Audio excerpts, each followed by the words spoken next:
we're gonna have about an hour of silence. Because we're like trying to figure out what we're talking about.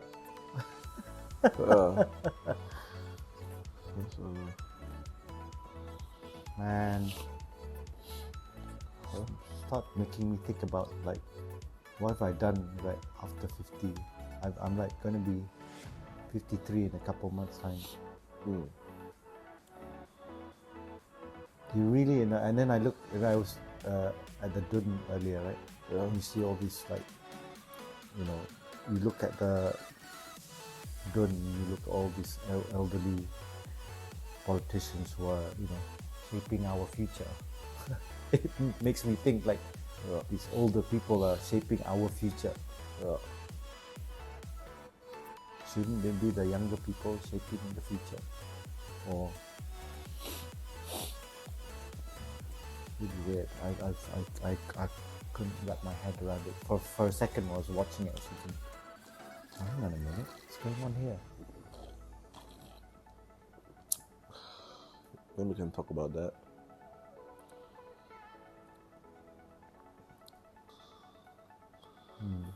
I don't know. I mean, it's just something I think about. Of course, like you say, oh, you don't know what it's like to be 50, but like, I mean, I think everyone at some point also, like in their 30s, you feel a certain way. Then in the 40s, you feel a certain way. I mean, 40s for me is already like, this, nowhere near where I want to be lah, you know. But then you're like, I'm sure you'll be like, at someone in your 50s, you'll be like, that's nothing, man. Wait till you reach your 50s. Well, 60-year-olds are telling me, oh, you're nothing. You know, wait till you're 60. I'm like, okay, that's only like not too far away. But I can see, because physically, I mean, there's a big difference between 50 and 60. Yeah. And there really is a big difference. I mean, so we can talk about that lah. Yeah, I mean, we're talking about it now, so it's alright. Yeah, I mean, about like, the physical differences for guys. Yeah. And then what about women? You know, and then mentality differences. Yeah. And then outlook on life, and then what it thinks, and then things about like things like that lah. We just need to look at our own parents, right? I mean, how they behave, how they treat us over the years. Yeah. Because they're like what, 20 years older at least. Yeah. And it's so different. And then how I know I've got a kid brother he's in his 30s. I'm like 16 years older than him. That's like 2 generations almost. Yeah. And yeah, it's different. I mean, when I see people around his age, I'm like, wow. Yeah, it's crazy, I look at my Singaporean brother is born in like 94, 96. And like you look at it, it's like, yeah, 90s. I used to laugh about that, and then when I was the convener at the club, right? Yeah. And then and also the team manager, and then you start getting plays like 0-0. I'm like, oh my goodness! Yeah. I'm like, I'm 72. These guys 0-0, and then started playing, like, yeah, man. No, I think it's quite interesting thing. It's like I hang out with people like you, right? And you're like quite young at heart, and then for a lot of the times you don't really think about the age lah. Yeah. But then there will be some things you're like, oh yeah, that's the tell, It's like maybe you look at me, maybe a lot of times you don't think, but it's like then there's this tell like, yeah, this is how you feel young to me, like this is a gap there lah. And then there are certain things like, oh, it just stuck out like, yeah, there's definitely a generation gap in our understanding of this thing lah. So it's like agree to disagree on this little thing, Yeah. But yeah, it's not often like normally you don't really think about it lah. Then there are some things like, yeah, you really look at it like that, like. Yeah, so I also your age is showing, like, yeah. It's like when we're working with, because the office, I mean, they're minimum 20 years younger than me.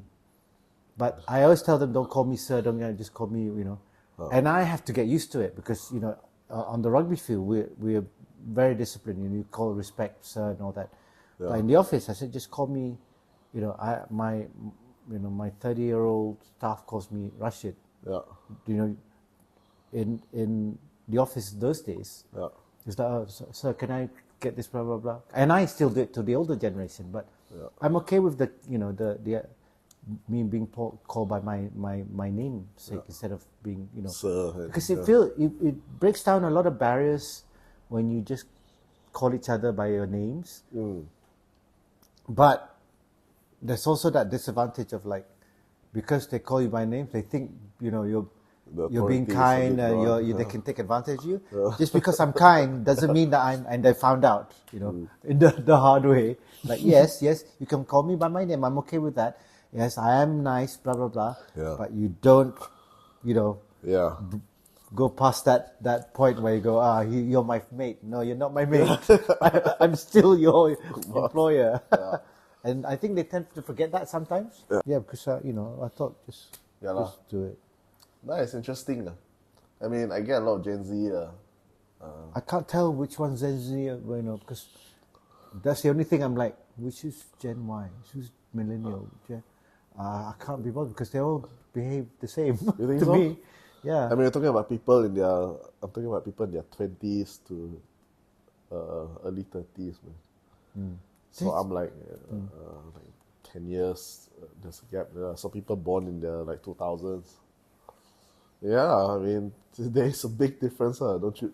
I don't know For if you and them, right? Yeah. There's a big difference. I mean, there's obviously a big difference. I mean, even I'm surrounded by like at the rugby. I'm surrounded by all these older people who's a decade older than me. Oh my God! How come, Because they're I'm now in all the Gen Xers. We're the middle generation now. We're middle of everyone. Yeah. So we're the ones that actually doing the work and moving, and because the guys at the top are now like, oh, you do this, but the younger ones, like you guys, for us, it's like you're not, and very few are at leadership roles. So all the ones at leadership roles are in their 50s because we've gone through the process, and also we're not considered like ancient yet. We're old, but it's got people, we're still mobile, whereas the ones 10 years older than me, oh my God, they're like, they're already like, oh, we've got to slow down, blah, blah, blah. I'm like, I'm thinking about going to play golf more often. I mean, are they a lot more, like the young 30, 40-year-old like upstarts like coming up, like, Ruben Amorim? It's like the younger ones like going for leadership positions. Yeah, I mean, I'm Was it a very old man? Is it just full of like you said, all bunch of old stuffy old men running the bureaucracy? Every time I speak to someone like the younger comedians and stuff, they're like, oh, the boomers. Yeah. They really are boomers, because some of them still refuse to have an app on the phone. You know what's funny? I don't know if you saw today on Sarawak Public Feedback, that group, right? Which one? Which app? On Facebook, Sarawak Public Yeah. Feedback. And then there's this guy who posted this the screen capture of like Abang Joe's interview with or NBC or whatever, and then he was fucking triggered because like the subtitles were all like, oh, who the fuck is this reporter in bad English? Like he can't spell Sarawak properly, he can't spell Petros properly. It's like, what, this insulting to our premier in Sarawak. Don't insult them, but he was triggered because it's automated caption. Oh my God! The subtitles. Yeah, when you put CC at the end, and then the thing. Idiot. See, this is what I mean. It's like. So I was angry, and then everyone's trying to give an explanation over there. They said, no, this is not YouTube, it's from a MSM website. Yeah, I'm doesn't matter. It's like, CC, you can switch it off. They did it most. Yeah. Yeah, I know. Oh God. Yeah, I guess he meant well, but sometimes shouldn't rant. No, but some of the stuff that they're like. So I have. I mean, he obviously is an excuse, not an excuse. He's 80 plus. He's 80. This whole rugby guy who is in our community here, and it's like, don't give me Facebook postings. Give it on YouTube, because everyone can access YouTube. Yeah. He's 80. He's telling me he prefers YouTube because he's like, for him, it's like, not all of us are on Facebook. Yeah. But he's okay with YouTube because it's accessible. And it made me think, I'm like, oh, so now I tell my social media guys, like, put stuff on YouTube, so it's anyone, whatever we share, everyone can watch it, because it's it's open. It's whereas Facebook, you got to log in. They don't want to do that. Yeah. And it's so funny because we had these arguments for like, oh no, you're giving all your stuff away, blah blah blah. I said, guys, we're giving our, going online, buying stuff with our credit cards and all stuff. What are you talking about? Only Facebook. Yeah, it's interesting because a lot of my colleagues, they've never seen the Kuchingite before because some of them don't even have Facebook accounts. Oh. They Gen Z just really not into Facebook. Yeah. It's where all their uncles and moms and dads are on. So that's what it is, man. But I feel like the content on that page, it doesn't translate well to. It is essentially a Facebook page. It doesn't translate well to Instagram and things like that.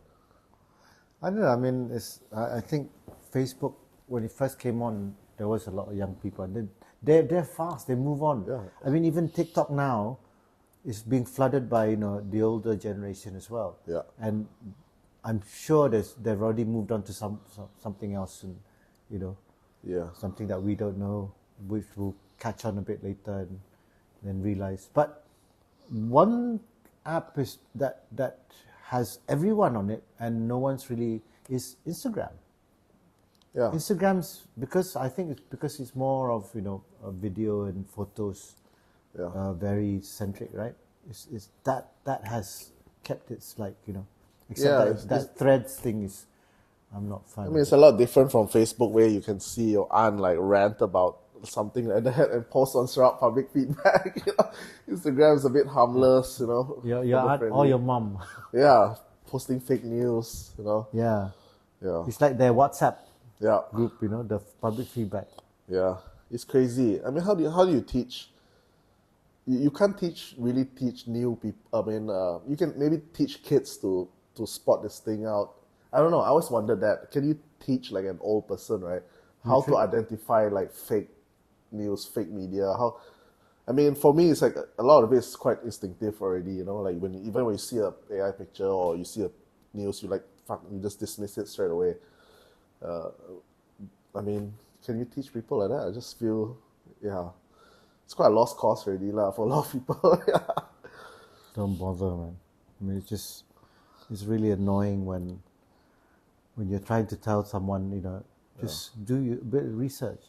And it's so funny because, they're a generation that used to go to the library, open books, find out, and now it's made them lazy as well. So, no, this is true. My friend told me. Yeah. Your friend told you, so it's the truth. Yeah.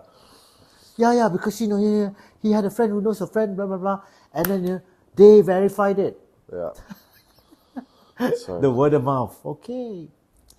I mean, has there been anything that for you it made you feel old? When you just suddenly realize oh yeah, shit. There's I mean, you're always quite young at heart. You're always quite up to date with stuff, right? You try to keep up technology, keep up media and stuff. Was there anything that you oh yeah, shit, I'm quite an old fucker. Well, I'll tell you the story right now. So the last trip to KL, I purposely sat at the back. Yeah. My favorite. If people know me, I love sitting at the back. But sometimes I'll do random. Yeah. But so I was. We landed in Subang. Yeah. And I was talking to the stewardess. Yeah. Nice young lady, and she must have been in her 20s and stuff. Yeah. So it's I was like, and it's raining outside, so we had to wait. Yeah. So I told them, they should get they should get those buses. Instead of us having to wait to go out. I mean, it's not that far. Yeah. But I was just thinking, he goes, oh yeah. And it's like, I remember when this airport, it's like, oh, this airport's old. I said, yeah, it's very old. They used to have a lot of and I was like, oh my God, I'm telling this girl, it's like, oh I said, my two brothers are pilots, once with Malaysia Airlines, once with Qatar, but they used to both be here with Berjaya Air. She went blank. She was like, oh. Berjaya Air was a 90s, airline. Yeah. We used to have the turboprop. Yeah. It's like, oh, and I'm sure I was looking at her, and she's looking at me thinking, this guy, how old is he? Was I born when he said? Then I just like, oh yeah, ha ha, I was he ha ha, and I went, oh god, really showing my age now. That point, I was like, they couldn't relate to me. Yeah. And I was like, and I actually asked, are they going to put the thing, in the back? Oh no. Oh okay. No, stairs. Because remember, we used to be able to go in. Yeah. Oh no. I was like, oh okay. Yeah. Yeah. So it's for us, it's second nature, right? Yeah. Try explaining to them like MTV7, man. Well, there'll be a point where, luckily, my children, we have the old phones, so they know how to use it. Yeah. One day you're gonna have to explain that to. I mean, now we've got generations who don't know what the phone is. Yeah. How it's like, oh, we used to use this, and it's like, how do you speak to it? I'm like, dial. That you don't press buttons. Yeah, later on we had phones that we could press buttons. Yeah. And the hash and the asterisk, you know how to use that. So that's where the massive gap. Or remember wanting reverse charges on the phone. You call the operator. Collect call, is it? Collect call, or we call. I mean, for us, it's reverse charges. I'd like to make a reverse charge call to, so at least your home in London gets charged instead of Oh yes, okay, sure. It's like that. Really, Big Brother listening, the operator. Then they got rid of the operator because of the went digital and stuff. Funny. That's why stuff like that really. That's the only time that really shows the age. I think a lot of it is communication, lah. Bro, do you feel like there's a communication gap when you speak to the older ones? Yeah, sometimes. The younger ones, not so much, because, like I said, I love my tech and stuff, and I'm actually a lot more advanced than half of these kids. It's really like weird. I was gonna actually ask you, like, is there a gap talking to like kids? But you're saying like there's a gap talking to the older ones. Yeah, but even early this evening, this young guy, he's 29, 30. He's asking me for details of the tournament that's going to be happening next week. Yeah. You're a younger generation, you can just check on the thing. Why are you asking this old man here? You know the details of the tournament? I'm like, why don't you check Facebook? Yeah. We've been putting stuff out there, and he's asking me directly. It's like, that's damn lazy, man. Yeah, that's really a pet peeve of mine, lah. When someone asks something that you can just look up really easily, it's like, but from a younger generation though, come on, you guys have the information. I mean, if you could like type that out in WhatsApp and ask me, you can fucking like, I don't know lah. Yeah, exactly. Yeah, but do you feel it's easier to work with younger people than older people? I don't think it's about age. I think it's just about competence. I'm being really serious now, because I've worked with kids who have shown the ability that are way ahead of like guys our age or even older, because they've and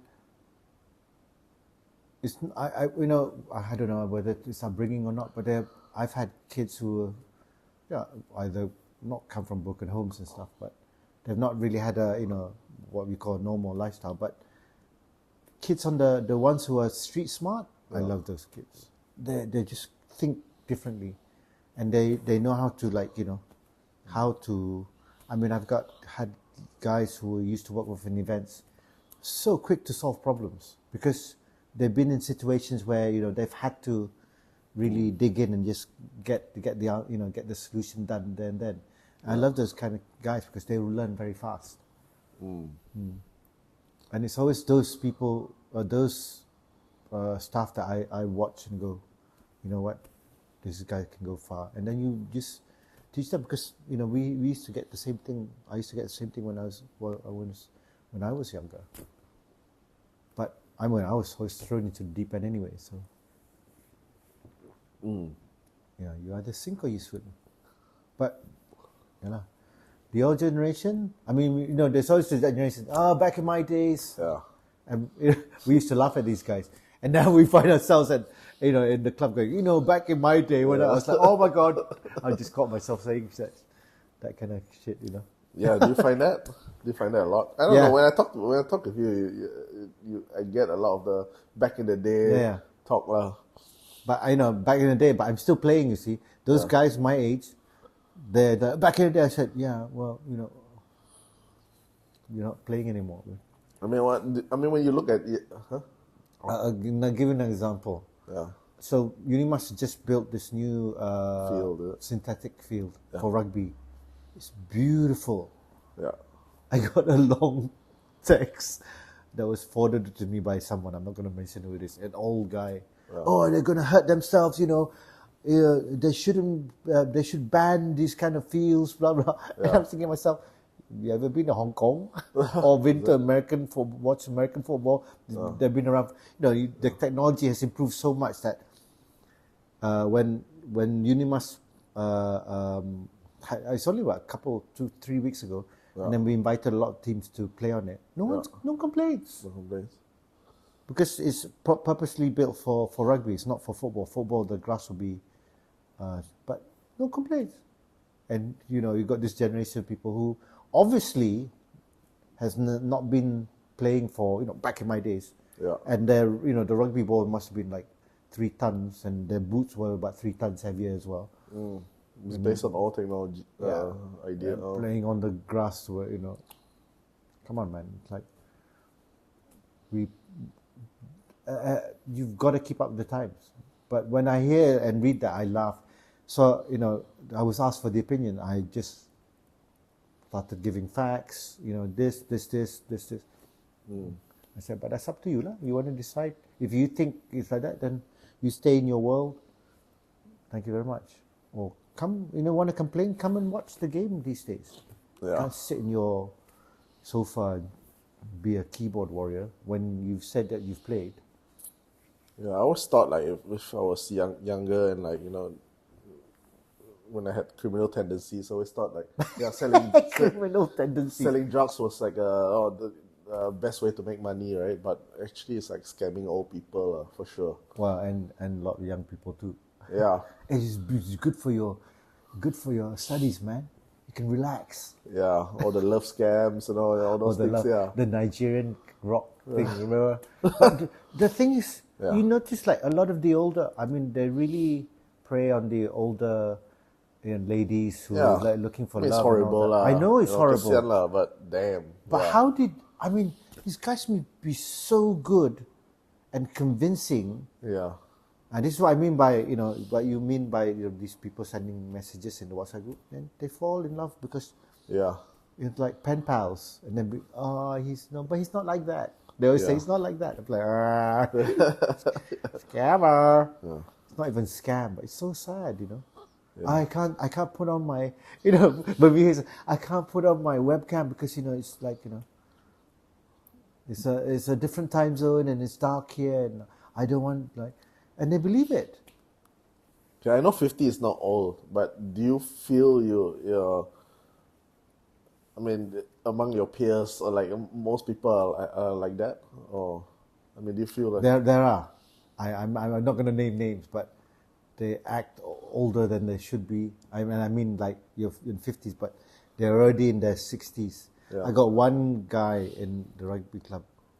Is that a norm, you feel? No, I mean, I think because they hang around a lot of the older guys, so they feel that they're older. Yeah. And then they're like, you know, mate, you're about 5-6 years younger than me, but they're already like, act like a datuk and all that. Yeah. And they're already not only in their 45, but they act like they're 60 because they hang around the 60-year-olds. Yeah. So that the old 60-year-olds think this guy is their age, and he's, you know, they're big, portly as well, you know, graying hair. Yeah. I remember. So when I was directing a few shows, there's this guy next to me who does all the recording, right? Grey hair, man, grumpy at the beginning, and then I found out he's 2 years younger than me. He found out. I mean, literally, and he was like, Yeah. Now, when we see each other, bang, and I'm laughing my head off. And he looks a decade older.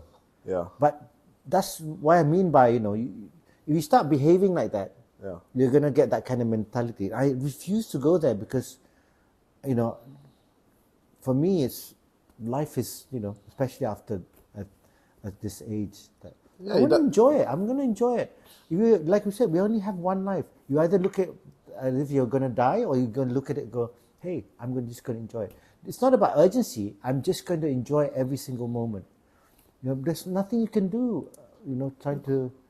Yeah, I mean, like, I feel the same way, even because I know we're all dying.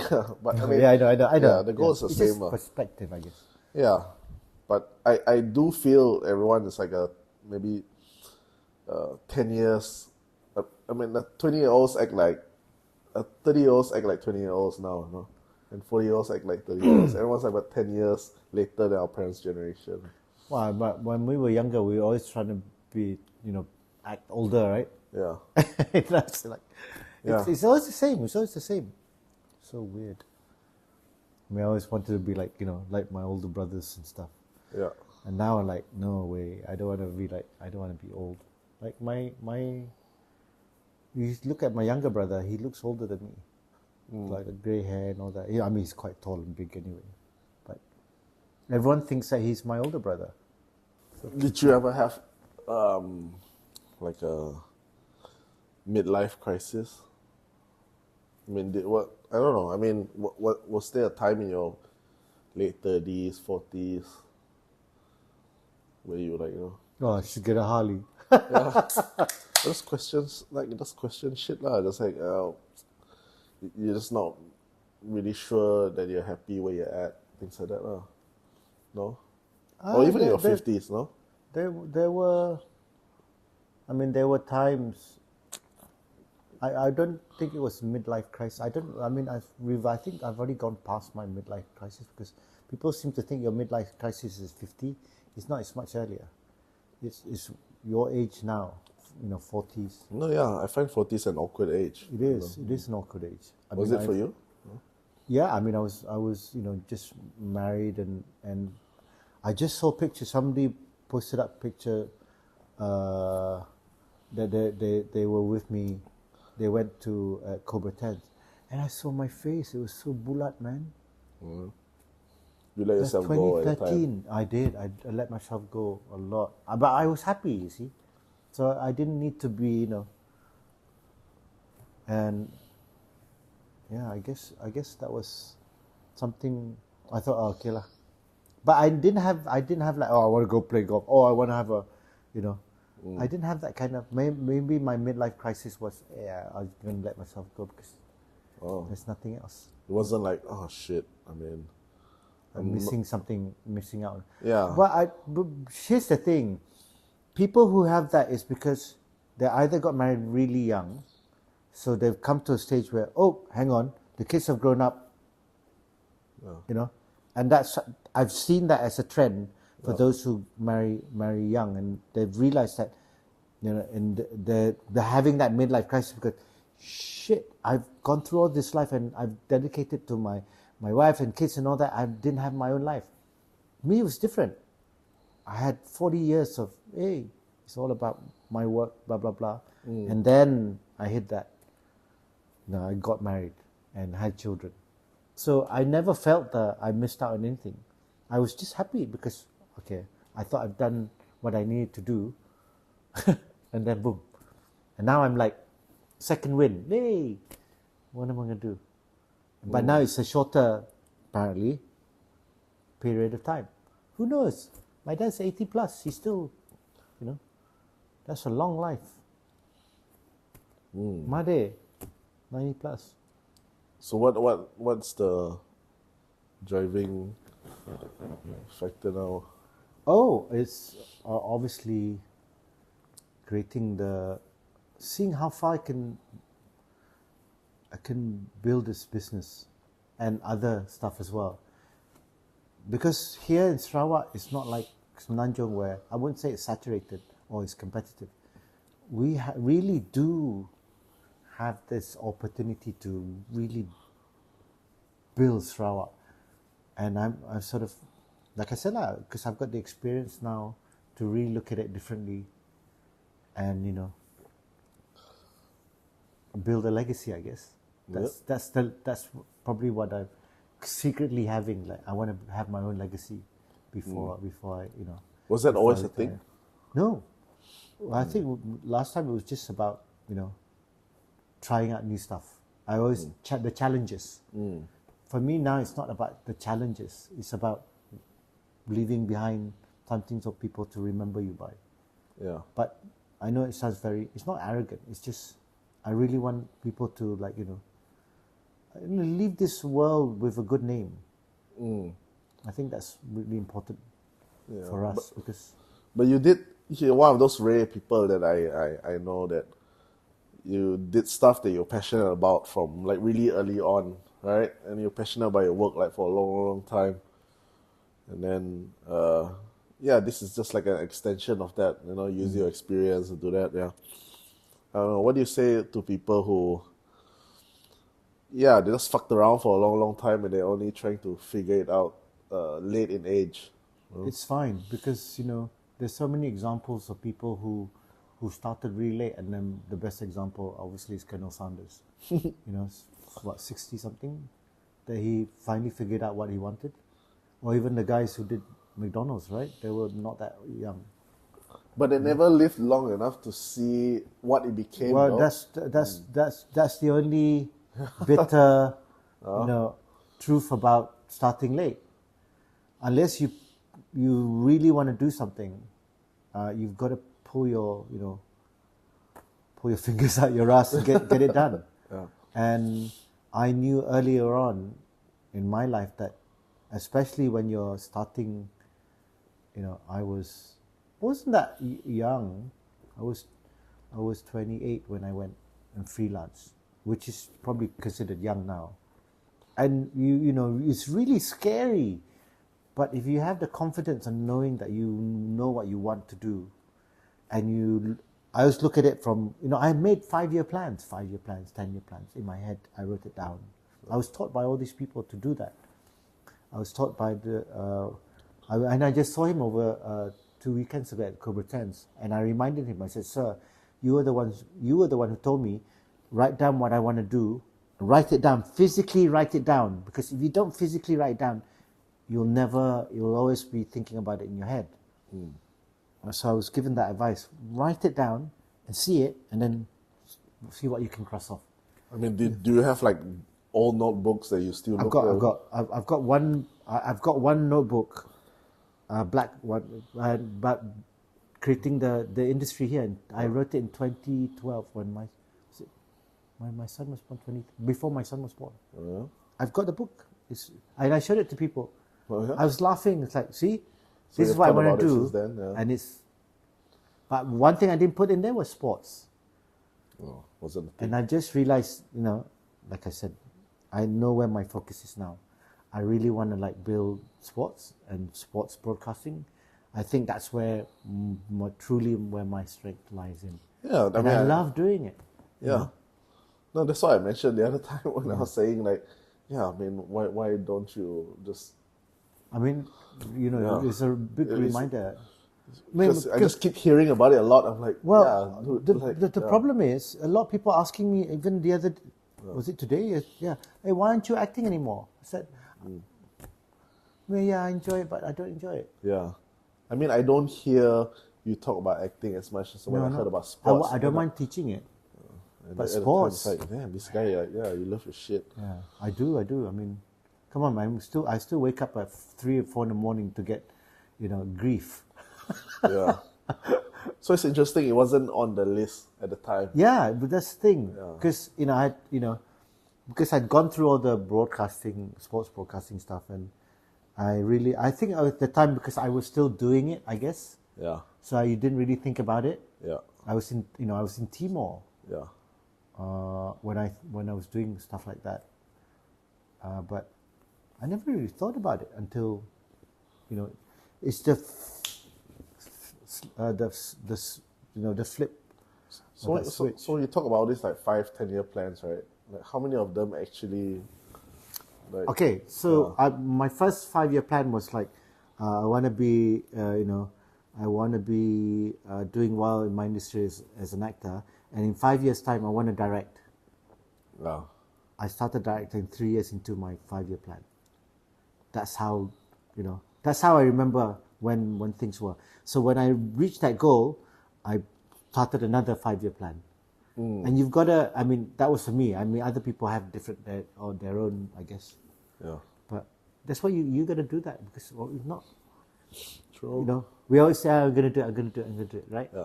Yeah, it never gets done. Trust me, I know. But I've so many times. Then you forget. I mean, are you type of person who, I know a lot of creatives struggle with this lah, like, procrastination, things like that. I mean, you look like a guy with a very strong work ethic lah from the outside. Are you like very scattered and very down, like, Well, this month, like I said, I forgot I had a work project in the middle of the week.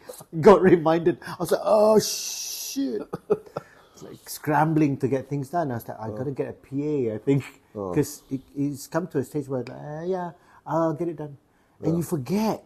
I mean, I would say it's rare for me, but when I really go, like, when I really go, I would say go dumb. When I really, I really shut up. Because I don't want to think about it. And you have to go through those certain stages, because will trigger an alarm and go, oh, you got to get this done, after a month of, doing nothing. Like, I mean, it's like... That's the danger of having, the danger of freelancing, by the way. Yeah, it's funny. It's like almost an hour ago, you're telling me how you had like amazing memory. Yeah. That's what I mean. That one moment, I was like, and because I think because there were so many things going on this month, that's why a lot of things were coming in, and I was like excited. And then that one thing, and it's, this work project is training people. Yeah. I'm going to be training, a company, which is what I do sporadically. And my friend will call up, can you come and help out with the training? I say, yeah. What kind of training? We do, it's all, I wouldn't say, my stuff is is improv work. So we get people to think on their feet, because a lot of these managers and so-called, I can't tell you which corporation it is, but it's quite, and they don't know, and I've seen how they think. They don't think out of the box, because they've always been taught a certain way. So whenever they have problems, the problems they don't get solved because everyone thinks the same. So what we do is we have different, my area, especially my improv games. I pick specific games so that can learn one thing that people don't do is they hear a lot, but they don't listen. So we teach them to focus. Look, listen, so you know what's going on, and then you act. You don't react to it. You act upon what's being said. Yeah. So this type of games is to help them just really focus. And there's a few games that we do that. And it's such simple games, but people get it wrong. People really get it wrong. And then realize because you know why? You're thinking ahead. You're not listening in the present moment. Yeah. Or that's why you're trying to solve stuff, but the other guy's thinking a different thing. So, but if you don't communicate, you're going to have this clash the whole time, because I don't know what you're thinking, but if you communicate it, verbalize it properly, and in a certain way, you realize that, actually, he's got a point. And a lot of people, this is what happens with problems, especially mid management. Top management is different because they're looking at. So mid management, always have that problem, because everyone comes from different background and all that. Yeah. But so they have it's like WhatsApp messages, right? Yeah. The way you write is how you think. Yeah. You might offend somebody else because they're like, can we go here? But he'll be like, can we go here? Yeah. Massive, right? Because I'm thinking, and it's just a word. Yeah. But if you don't verbalize it, like so when we communicate like this, you understand what I'm saying, because my tone is neutral, blah blah blah. Yeah. But when you're reading WhatsApp messages, and we've all been, Yeah. especially relationships, right? Yep. Ah. Yeah. Yeah. So we teach for them to verbalize stuff, because there's always a danger of when you're writing emails, you're doing this, and that's why people like us, the creatives, Yeah.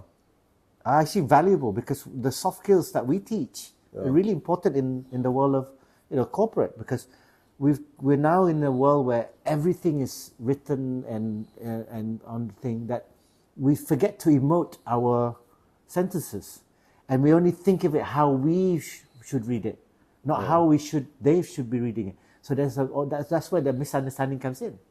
A lot of it happens like that.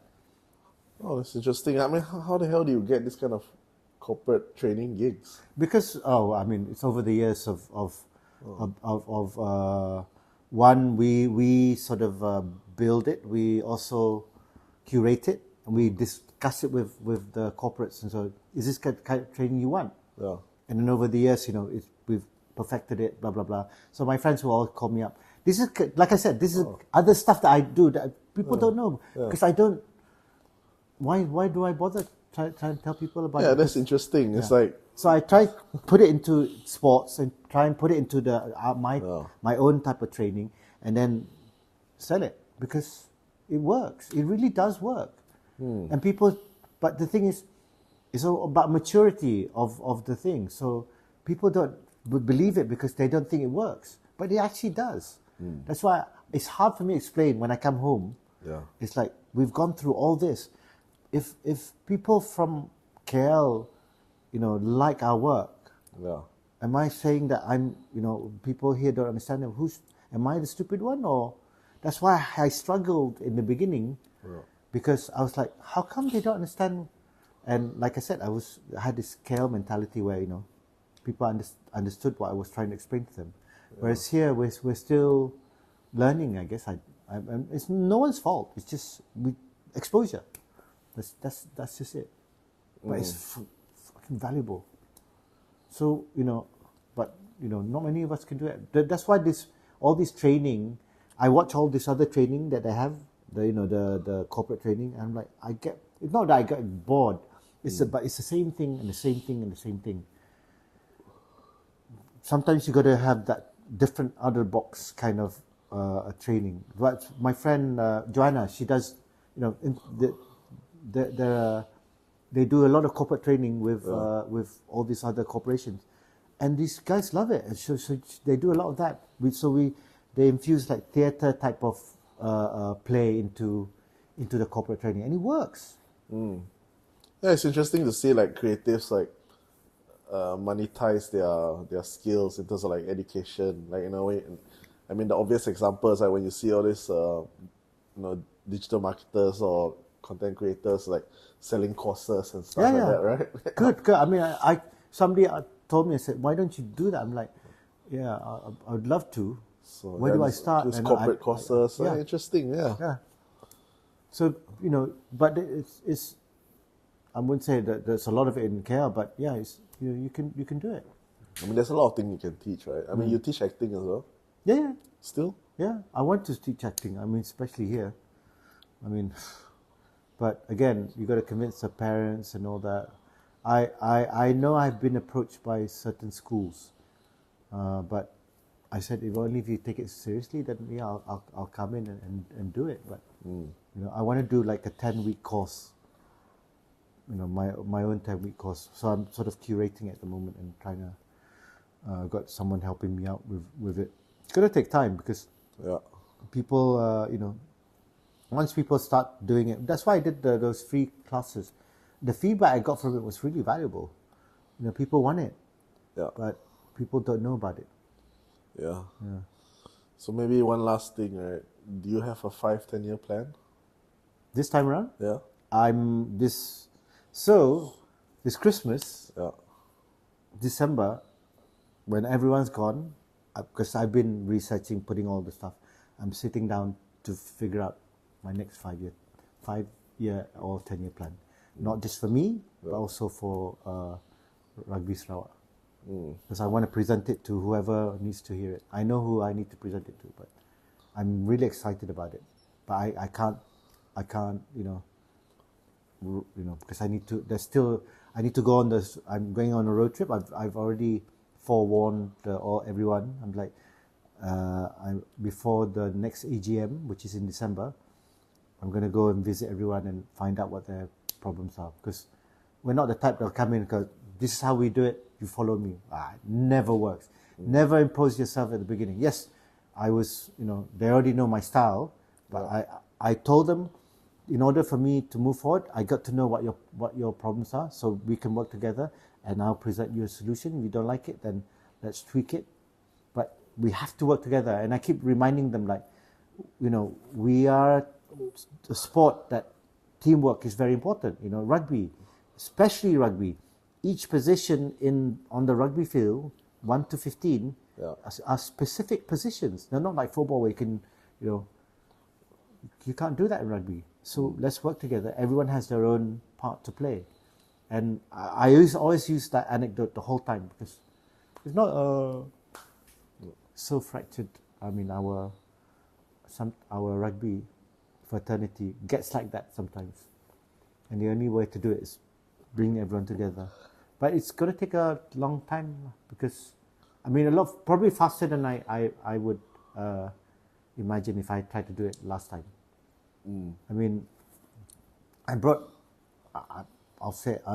I helped promote rugby in this country. So I'm, don't turn around and tell me I don't know what I'm doing. Cause just curious, like those 5-10 year plans, right? Do they include like personal goals?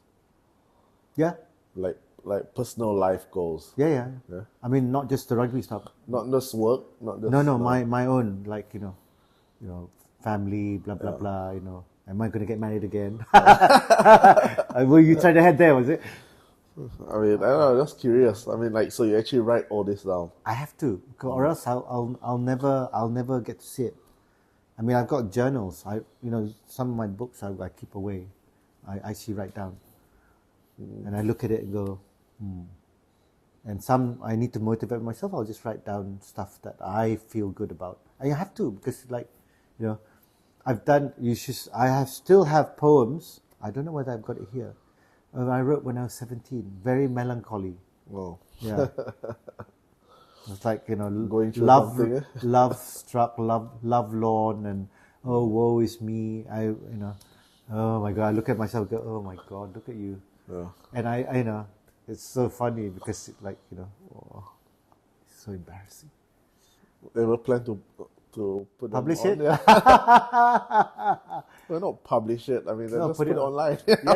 Publish it. Not put it out and like charge for it. Just on Facebook maybe. No, just put it as a poem book and then sell it online. Real? You think it's good enough? No, but people are doing it anyway.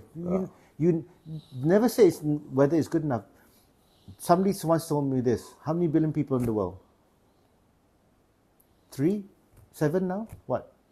In the world? Mate, you don't need to get all 7 billion. You get a fraction and you already make money. There'll always be people who want to read your stuff. Come on, we know this. That's why YouTube is there. We got 15 people watching, subscribing on our Spotify. I never thought that would happen. We've only had like 21 shows. And there's 15 people. That's, more than 0. That's already a good sign.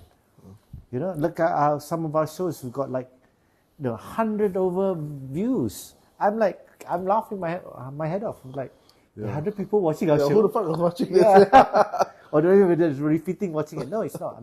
That's me. Yeah, Sorry, that was me. That's us. Yeah.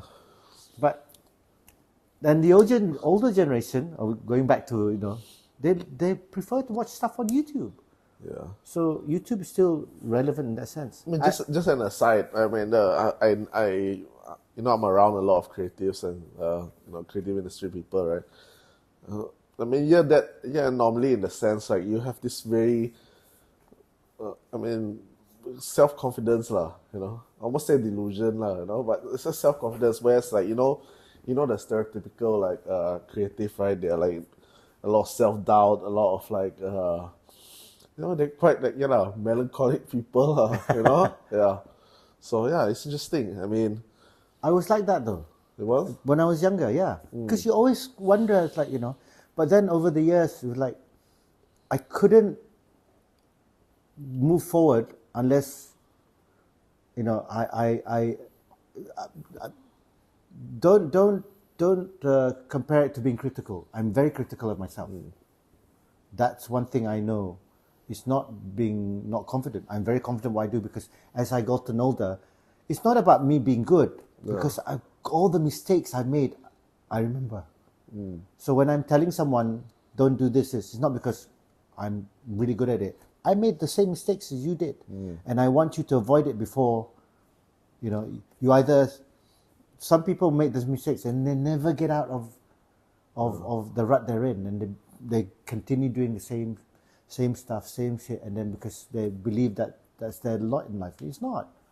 You've got to be confident enough to go, all right, I messed up there, I really fucked up, I got to go move on. It's okay, it's fine. That's why now it's like, I don't care. It doesn't bother me. I always find that contradiction interesting. I mean, like, I can almost relate to you can just say this person who, they have this burning desire to express themselves like as an actor on stage, but then they hate the publicity, they hate the fame, and they don't even want to watch their own stuff. I mean, I can almost relate to someone like that, So, I don't know. That contradiction is like, it really, it's interesting. Whereas you are more like, you love seeing yourself, right? Well, I got to a space where I'm not really bothered anymore. It's like, yeah, okay, you know who I am, you're right. Yeah. But I back it up with, that's the thing. I back it up because I've gone through that. So, have you done? Yeah, come, I show you. Oh. It's stuff I don't know. I don't know. Never been there. But stuff I know, yep, done it. Okay, job, got did well in it. Why should I hide from that? Because I had to go through it to get to where I am today. But again, in the free classes that I gave, there were people like that. They want to act, but they're so shy. So you have to coax it out of them.